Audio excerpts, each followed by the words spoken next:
with bundles of herbs hung by her door and wildflowers growing proud.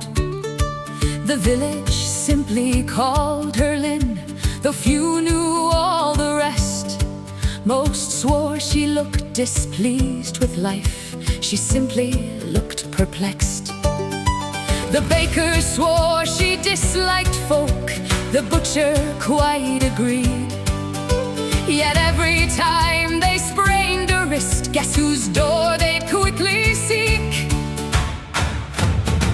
For when the fever swept the vale, or winter brought its chill, when wagons broke and children fell, the village sought out Lynn. No matter rain or blowing snow, they knew that she was there. The smallest soul in all the vale still held them all together. Now Lynn knew every herb that grew from riverside to ridge. She also knew which bone you'd crack if you fell from off a bridge.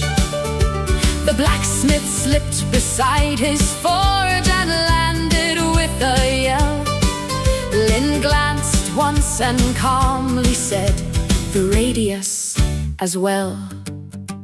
The blacksmith blinked, the blacksmith frowned, the blacksmith asked her how. She shrugged and said, "I've seen it quite a lot," then set it right somehow. For when the fever swept the vale, or winter brought its chill, when wagons broke and children fell, the village sought out Lynn. No matter rain or blowing snow, they knew that she was there. The smallest soul in all the vale still held them all together. Now Lynn was known for saving coin in jars upon her shelf. She'd mend a boot with twine and wax before she'd buy one new. She charged a copper for a cure too if you had the means, then haggled 20 minutes more for onions and for beans. The merchants groaned when Lynn arrived, the traders rolled their eyes, yet somehow every bargain struck worked out much to their surprise. And every now and then she'd smile, though not for very long. The miller's son forgot his name and the shepherds sang of song. Lynn blinked and asked them, puzzled, "Now, what are you staring at?"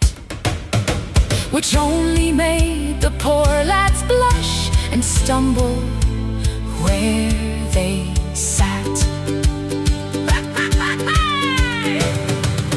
One spring the river left its banks and crossed the valley road. The waters climbed the miller's field and swept away the ford.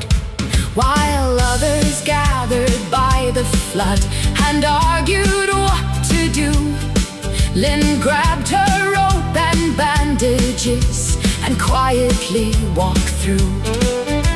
The miller's boy was stranded there, the waters rose and churned.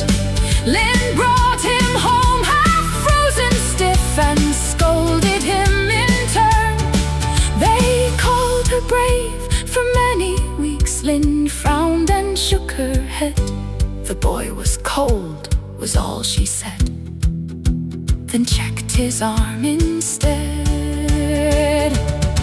For when the fever swept the vale, oh, winter brought its chill, when mothers worried through the night, the village sought out Lynn. No matter rain or blowing snow, was there. The smallest soul in all the vale who held them all together. The years rolled by, the brook runs still, The willows whisper still, they simply called her Lynn. Yet we'll remember